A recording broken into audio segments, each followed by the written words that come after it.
Bonjour, bienvenue sur Ducascopie TV. Je suis Odile Labelle, la rédactrice en chef du Elle Suisse. Je reçois aujourd'hui dans les femmes entrepreneurs Marie-Hélène Hancock. Après avoir été la directrice d'une grande banque privée pour la communication, elle a choisi de se mettre à son compte en ouvrant sa propre agence, avant de s'associer il y a 5 ans avec l'entreprise Consulenton pour ouvrir la succursale genevoise. Marie-Hélène, bonjour. Bonjour Odile. Merci d'être venue. C'est un plaisir, merci de m'avoir invitée. Ma première question, c'est comment décide-t-on de quitter un poste dans une banque prestigieuse genevoise, où on a une certaine sécurité de l'emploi, pour se lancer dans quelque chose qui est quand même assez difficile, le consulting?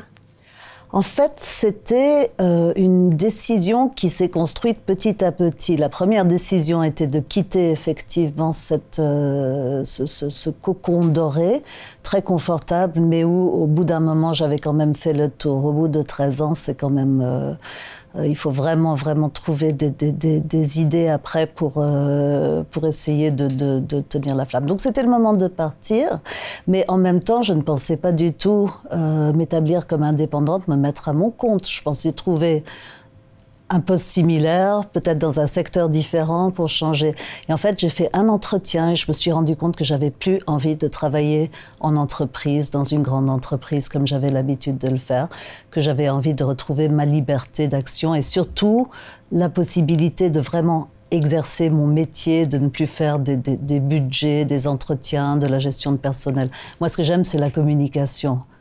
C'est pas tout ce qui va autour au niveau du management. D'où le choix de garder une petite structure, parce qu'aujourd'hui, vous avez quelques employés, mais pas non plus 20 personnes. Non.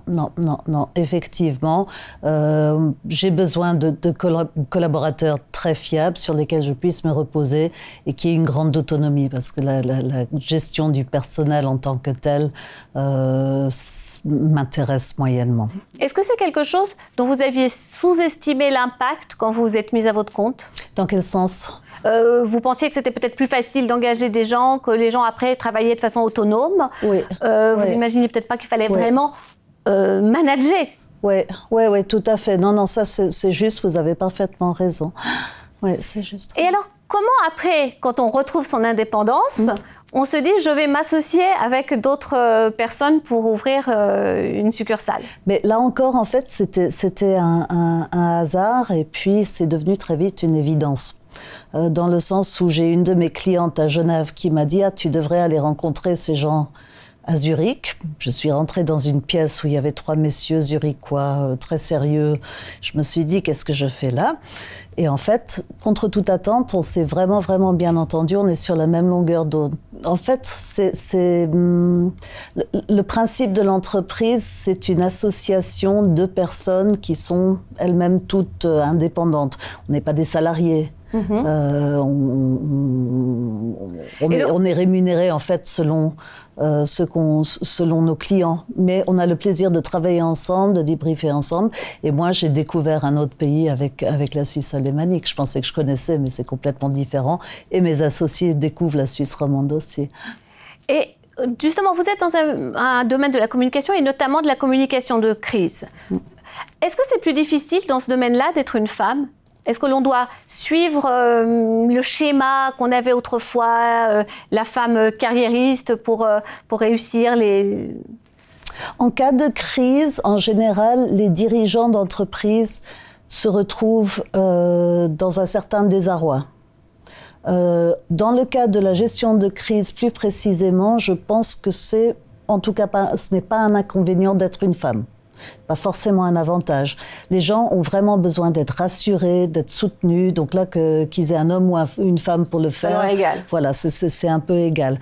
Ensuite, au niveau de tous les autres domaines de la communication stratégique dans lesquels on travaille, le partenariat, les contacts avec les parties prenantes, enfin tout cet aspect-là, le travail média, là encore, je pense que c'est assez indifférent. C'est moins le cas que lorsqu'on est dans une entreprise, en fait.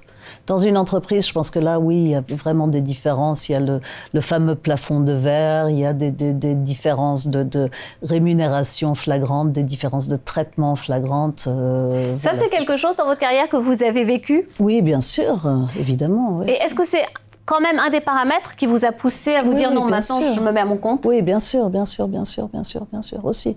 Enfin, surtout à ne pas retourner dans une entreprise, en fait. Mais pour pas revivre ça, parce que finalement, presque toutes les entreprises sont dans ce schéma encore. Je pense qu'il y en a beaucoup, oui, beaucoup. Ouais. Et puis alors, vous avez un enfant, vous êtes marié. Comment vous faites pour jongler avec tout ça? Parce que c'est souvent quelque chose où on décourage les femmes de se lancer parce qu'on leur dit « oui, mais alors tu penses à ta vie de famille ». Alors, bon, d'abord, j'ai beaucoup de chance parce que j'ai un mari qui comprend parfaitement ma passion pour mon métier. Donc, de temps en temps, je rentre à la maison, je lui dis « chérie, pendant les 2 prochaines semaines, tu es père célibataire ». Moi, je fais de la gestion. Et il est très content parce qu'il voit que moi, je m'épanouis là-dedans, que j'aime bien aussi ce côté d'aider les gens et autres. Mon fils a toujours été habitué à ça.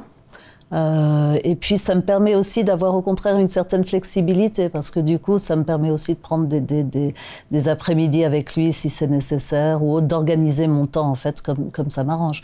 Et de temps en temps ça veut dire travailler le week-end, le soir, la nuit, voilà, c'est pas... Donc ça veut dire aussi qu'il faut aussi peut-être sortir justement des clichés que avec son enfant on doit être forcément le mercredi après-midi parce qu'il n'y a pas l'école et on peut faire autrement. On peut faire autrement, c'est vrai que moi j'ai beaucoup de chance parce que j'ai la structure derrière. J'ai mon mari, j'ai une famille, voilà. Et puis maintenant mon fils est grand, donc ça change aussi un peu. C'est lui qui vous veut plus. C'est plutôt exactement. Oui. Et encore j'ai une question. Quel est votre conseil pour quelqu'un qui voudrait justement se lancer? De ne pas avoir peur, de ne pas se dire que c'est trop tard. Moi, je n'aurais pas eu le courage de faire cette démarche plus tôt, je pense. Et il faut quand même une certaine expérience, une certaine bouteille, une certaine assise pour le faire. Donc ce n'est jamais trop tard et c'est une expérience, je pense, qui vaut la peine d'être vécue. Pour autant qu'on soit plus en adéquation avec son poste. Moi, c'était clairement le cas. Je n'avais juste plus envie d'être dans une entreprise corporate, dans un monde corporate tout le temps, dans un secteur, dans un domaine. J'adore la variété. Moi, j'arrive le matin au bureau, je ne sais pas ce qui m'attend. C'est génial, je veux dire. Donc, je dirais, il faut se lancer, quel que soit son âge, suivre son envie. Complètement. Merci beaucoup à vous d'être venu et à bientôt. Merci beaucoup, Odile. Merci à vous d'avoir regardé notre émission Les Femmes Entrepreneurs. Vous pouvez la retrouver sur Dukascopy TV et sur tous les réseaux sociaux. À bientôt et bonne journée.